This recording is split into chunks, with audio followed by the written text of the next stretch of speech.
What's up, everybody? Welcome to Cowboys Blog Friday Night Football Frenzy. We're going live tonight. Last couple have been pre-recorded. This one, we're going live again. Okay, so serious Cowboys got to turn it around. All right, so we got a big game coming up here. This is a big game. All right, Cowboys got their head kicked in the last game here at home with the Denver Broncos. So they're looking to turn things around. Okay, you got to get back on the winning streak here. You don't want to take on another loss and feed the main media. These guys, they're just waiting for the Cowboys to trip up. All right, but that's not going to happen. All right. Now, while I think we're going to win this game, I think it will be a lot closer. So we're going to go into this here. This will be a 30-minute discussion. So as we talk, we'll get into some Q&A as well. But great game coming up here. Falcons, we are at home. This is a 12 o'clock kickoff for the Cowboys at AT&T Stadium. That's 12 o'clock Central Time. And, 1 o'clock on the East Coast. Shout out to Cowboys Fan Talk. See you, bro. Appreciate you, bro. Follow my boy over there. He's doing some badass shit over there. I love him, man. Great work. But, yeah, you got to get in the winning streak here again. So, a good opponent. Earlier in the season, I thought this was one of those you check off a win, but you can't do that in the NFL. You can't assume that you're going to win these games or beat everybody up. So I know Mike McCarthy said there's no need for these kinds of wins, but as a fan looking from the outside looking in, of course you say, hey, maybe you do need this kind of game to get you back on track. I'm a believer in that. You know what I mean? I've always thought about that. Even as the season went on, I think if you have too much success and too many wins, I think at some point you do got to take some kind of loss here, refocus. And for the Cowboys, I think, it comes at a good time. You rather it happen right now, last week, than, later in the season. So let's get back on the winning streak here. Falcons, a good matchup here for the Cowboys. Now, the reason why I think this is going to be a closer game is because you're facing the adversity now with the roster because Gregory's out now for 3 weeks. They did make that official. It's a 3-week IR designation they gave Gregory, so 3 weeks missing in November when you have a short turnaround. So it's a short turnaround, and you're going to be missing some of your main guys. So it's going to be a test, but I think it's one that the Cowboys will pass. If we think this coaching staff is what we have thought they've been through most of the season, we can't forget how good the Cowboys have been and how good they've been coached up until that game, right? So one game does not dissipate all that success. It's a hiccup, it's a speed bump, but you do need to get this win, because if you don't get this win, then the conversation takes a detour. And, the sky's falling and that kind of thing. So a great discussion here to be had. Cowboys Corner, join the stream here. We're doing a little impromptu Frisco report for you guys. And I appreciate you, Mike. Thanks for showing up, bro. So, yeah, man, we're talking about the Cowboys game here. It's I'm not saying it's a must-win, Mike, but it's a game that you don't want to take consecutive losses, right? So, what is your take here as far as the importance of coming away with a win here? Oh, it's huge. I mean, you look at everything that went wrong last week, right? And you want under Jason Garrett, this team didn't really have the bounce back that you wanted, right? The last time this happened was in 2018 against the Indianapolis Colts, okay? But we put 0 on the board. We didn't put 16. We got 16 because they gave us 16, right? Yeah. Right? So they have to come out here. This is a test. And here I am talking about drinking the Mike McCarthy Kool-Aid. Might start drinking the Mike McCarthy Kool-Aid. Might start drinking the Kellen Moore Kool-Aid. And they go out and lay a goose egg. And it's crazy how bad it was against those Denver Broncos. So coming in here against these Atlanta Falcons, Dak looked lost. Everybody looked lost. They had our number. Dak has to come out here and prove something, right? Yeah, because what happened in the past don't matter because they got smacked in the mouth that hard. You can be 10-0 going into that UFC ring. You get knocked out one time, that one is on there, and people know how to knock you out, right? Cowboys got knocked out one time, scoring 30 points a game to scoring 0, right? They got knocked out. How do they respond? How do they rewrite the articles? How do they put the Dak haters and the Mike McCarthy haters, the Kellen Moore haters, how do they put them back to bed? You got to go out here against the Atlanta Falcons, get that Falcon down, and pull its head off, all right? That's what you got to do. Yeah, man. Right on, bro. And then I think that's what they're going to do. I think this team is just excuse me. I think that with McCarthy, these guys, they will bounce back. And, you and I are both wearing Michael Parsons themes here. You got the jersey. I got the Dallas 11.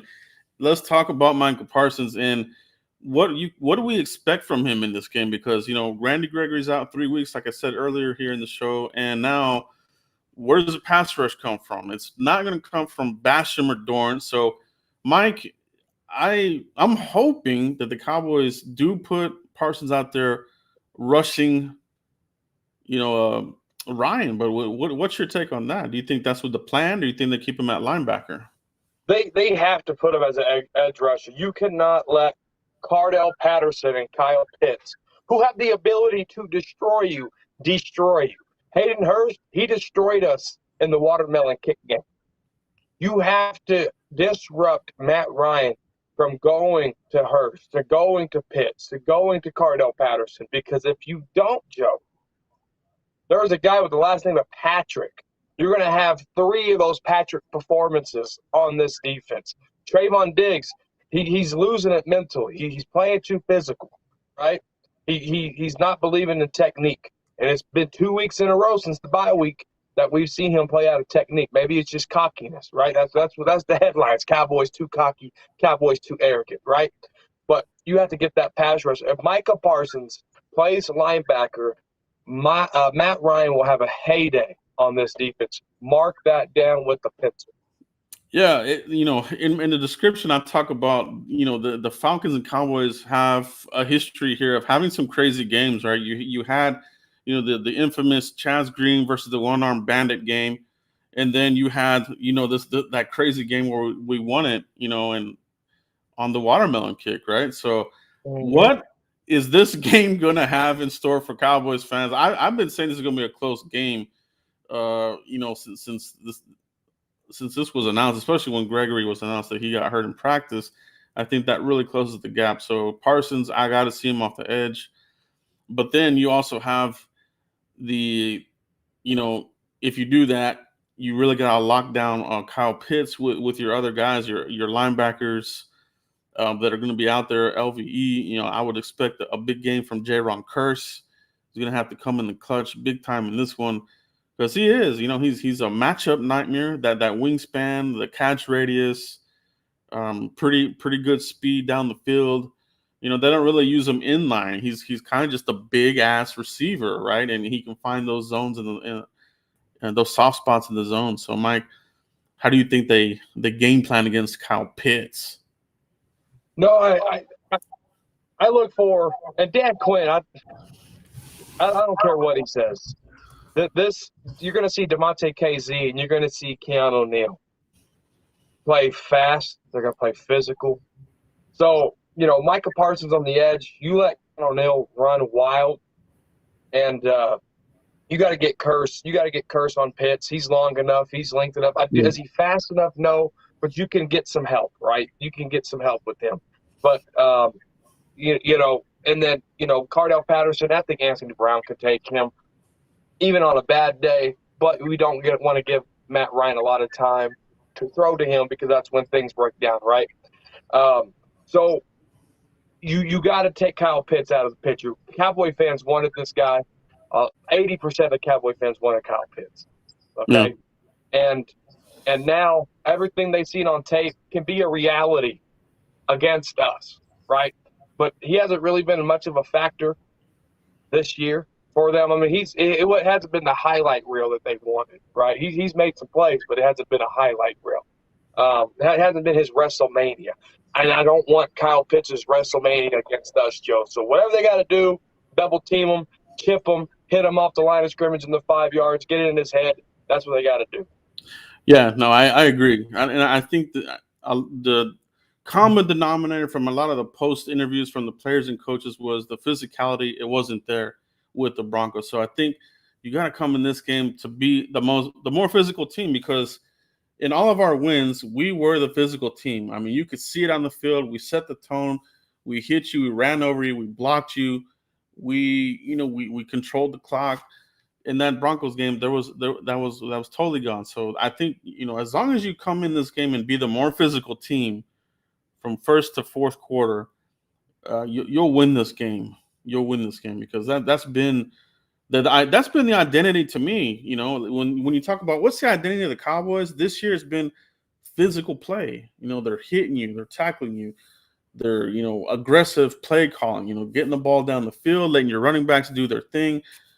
And they need to get back to that. And I feel that that's the recipe here, Mike. 100%, 100%. And, they got to be smart, too. Because, yes, football is very physical, but it's all right here. It's all right here. Jabril Cox, he said it you look at him in that Hall of Fame game in the preseason versus the rest of the preseason, he said, I stopped thinking. I played free. I win. The Dallas Cowboys, Trayvon Diggs, Leighton Vander Esch, the guys that didn't make plays, quit thinking and go play. Get back to what you know. When your head coach is up at the podium and don't know how that happened, it's right here. It's right here. You got defeated physically and mentally. You got to go out there against these Atlanta Falcons and get everything back on track. Indeed. So you're getting some weaponry back. Michael Gallup, I think he may finally make an appearance here in this game. Definitely getting more snaps over Cedric Wilson in practice. But I don't want them to forget about Cedric Wilson. I think he's had a really good season for the Cowboys and has been kind of the, that escape hatch for a lot of big plays for Dak Prescott. I love the, that rapport that Cedric Wilson and Prescott have developed, especially this season. I think it's been a good pairing. So, Mike, how do you think they play Michael Gallup this game? If Mike McCarthy's saying he's 100%, I think he'll probably play 20 snaps. He's the man. Get about 20 snaps in. Mike McCarthy said it best. He's a ball contestant. I mean, he can catch the contested footballs. And I think, and I said this before right here, Joe, on the Frisco Report, is Michael Gallup fixes your red zone. He just does. And the red zone threat, you got Cooper, CeeDee Lamb, Schultz, Michael Gallup. You're unstoppable in the red zone. Plus, you got Zeke and Pollard, too. We're going to be scoring when we get to that 20-yard line. There's no more – I don't care who the field goal kicker is. I could be the field goal kicker. They're not going to put me out there. Michael Gallup fixes that. You're going to see him. You're going to see him a lot in that red zone. Yeah, I agree. Red zone is still kind of an issue for the Cowboys. Now, speaking of field goal kickers, our kicker, Greg Pegleg, he's going to be out on COVID. So, you're going to have to go. You're going to revert to, somebody off the street, a free agent to kick these extra points and field goals. So, do the Cowboys feel comfortable enough with who they brought in here? Or are we going to see more aggressiveness with McCarthy and Kelmore where we're going to go fourth down, whatever the hell? You know what I mean? No. Yeah. I want to see them go for it on fourth down. They were defeated. They're 0-4, Joe. And now, don't go for it back-to-back, especially if you get stuff on the first down. When Tony Pollard puts you in positive field position and you go 4 and out, and then you go – and the only reason why you got to the other side of the field is because Dak scrambled and hit Amari Cooper, and you're still getting hit in the mouth, and you go for it again, and you don't get it, Joe. It's inflation. I like the aggressiveness, but know when to do it. It's almost like the new fourth down is like the new special teams under Mike McCarthy. Last year, it was special team debacle. This year, in one game, it was the fourth down thing. They're getting stubborn with it is my point here, right? I like it. Keep doing it. But don't take advantage of it. Yeah, absolutely. Yeah, I think they're gonna need to get back on track with that as well, and do it in a smart way. You know what I mean? I do like the aggressiveness, but they gotta know the tempo of the game. They gotta know where the momentum's at. You know what I mean? I think that really killed them in the last game, but in other games, those plays came for the Cowboys. Those deep passes, the passes to Amari Cooper, CeeDee Lamb, those passes that were misses would have been momentum changing in that last game. So they got to hit on those momentum change catches in this game. If they do, I feel good about it. Now, Mike, we saw a terrible performance from Terence Steele at left tackle, and we were afraid that would happen, and it did, and it just shows that he's really good at right tackle, but to left tackle, it's a different kind of beast, right? So to me, I feel like this is still going to be a work in progress. I think we're going to still have some headaches there in this game. So how are you feeling about the protection with Steele at left tackle, and do they do anything to give him some more help in this game? You have to do something. Dak Prescott, and a big part of those throws, yes, coming back from the calf, yes, there's rust, but tell me your confident level and how comfortable Dak was against the Broncos. Yeah. Your confident meter was this big. That's what she said. Because Dak was not comfortable. Dak was not comfortable. Yeah. And they gave Terence Steele no help, right? And then I read some reports that Mike McCarthy's more confident in Terence Steele playing left tackle in 2 games.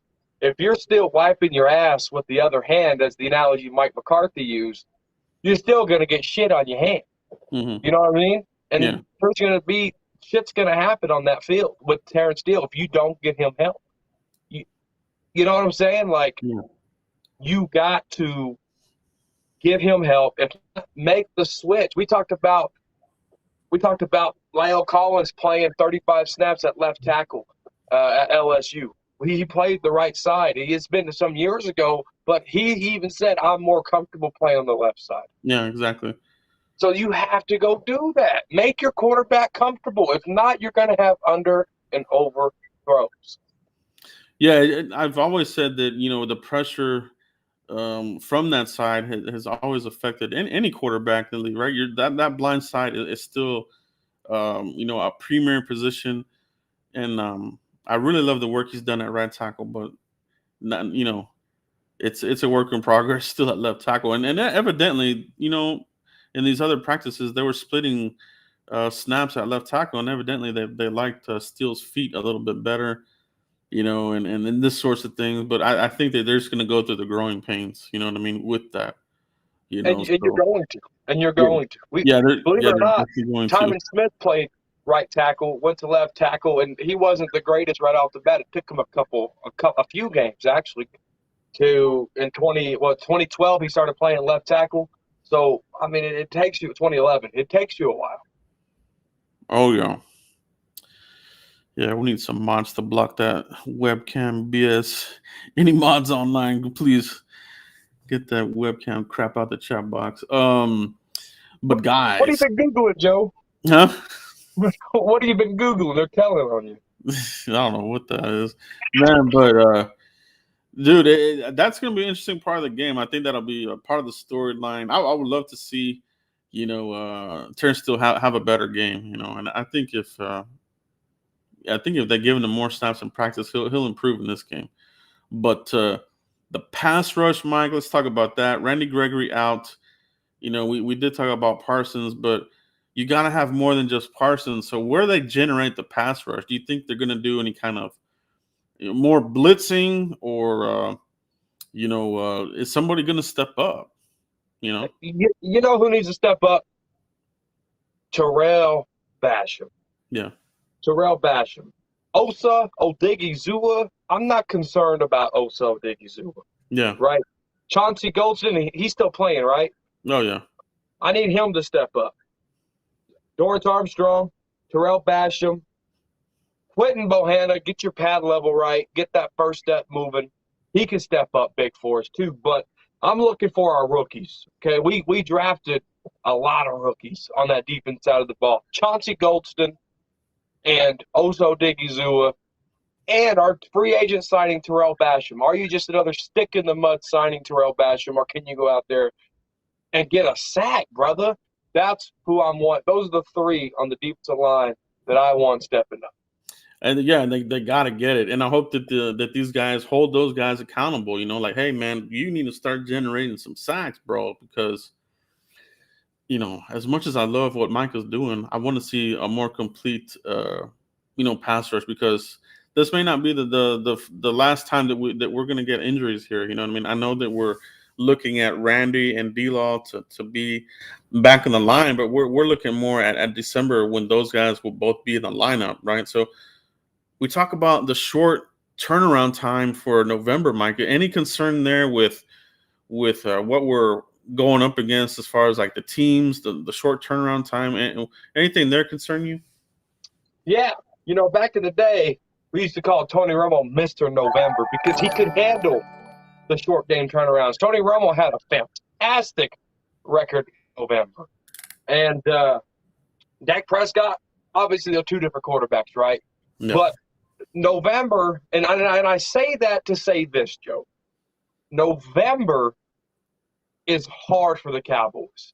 You usually got your primetime games in there. You got short turnarounds. On top of that, you got the Thanksgiving game.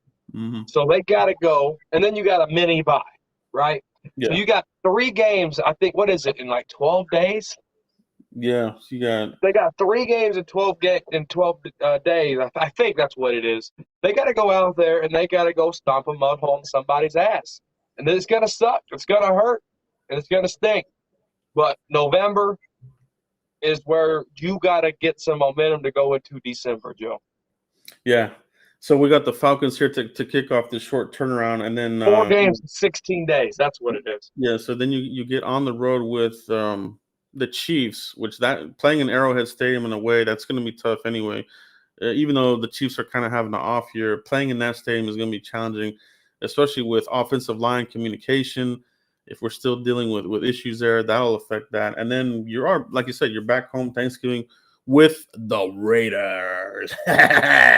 We got to beat them, dude. Those we've had some crazy games with them, but if we can just get through that stretch, get these guys back, I think we're good here.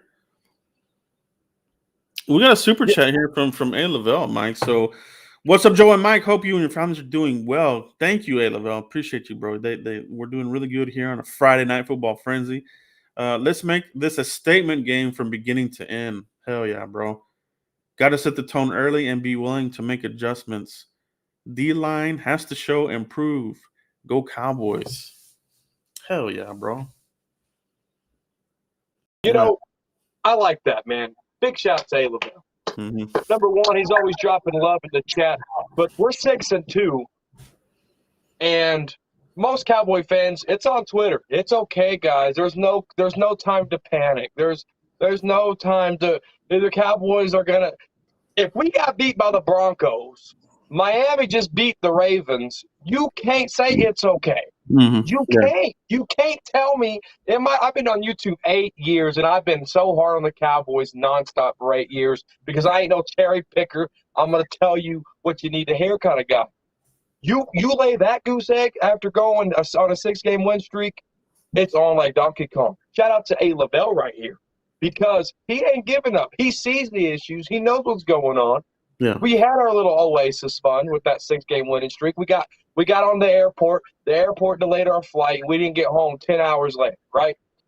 That's what that game was. It was jet lag, delays after delay after delay, okay? And we were late to our own birthday party. And A. Lavelle, he's figuring out these issues. You know what it is. He ain't letting the cherry pickers, the cotton candy givers, the unicorns of the Cowboy Nation saying, it's okay, guys, don't panic. I like that, A. Lavelle. Big shout out to you. Yeah, he hits it on the head on everything here. It definitely had to have a statement game.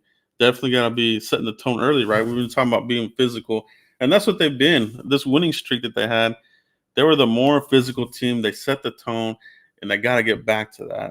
And I feel that if you get back to that, it starts with the O-line, and that's what really struggled last week when that O-line was struggling. That That's set the tone. That was just like it took the air out of out the cells. You know what I mean? So it's let's hope that Lyle plays better and Steele plays better. And if you do, I think you win this game. But I think it's gonna be a close game, Mike. I don't think this will be a blowout. You know, let's get to some predictions of the game, Mike. What do you think the ultimate end of this game will be? Is you got a close score? Is it a win? What are you feeling here in this game? so in 2018 when we lost to the Colts, when we scored a 0, they bounced back. They played the Tampa Bay Buccaneers and they won it 20-27. Okay, a 7-point game. I have a similar thing. That's what's going to happen. We're not going to go back putting 30 points on the board. Why? Because your offensive line ain't healthy. We know that we probably put up 21, 24, 28. But if we touch 30, I'll be super surprised. I will. Okay. Yeah. So our defense has to step it up, Joe, and just if they can limit the Falcons to 17 points and the Cowboys can get 21, 24, 28, we'll win this football game. Yeah. I think we win this game. But, like I said, I think it's going to be close. I got the Cowboys winning this game 24-20 on the final drive to win it. I think it's going to be a Dak Prescott final drive to win the game. It's going to be a tough game. It's going to be good, but we're at home.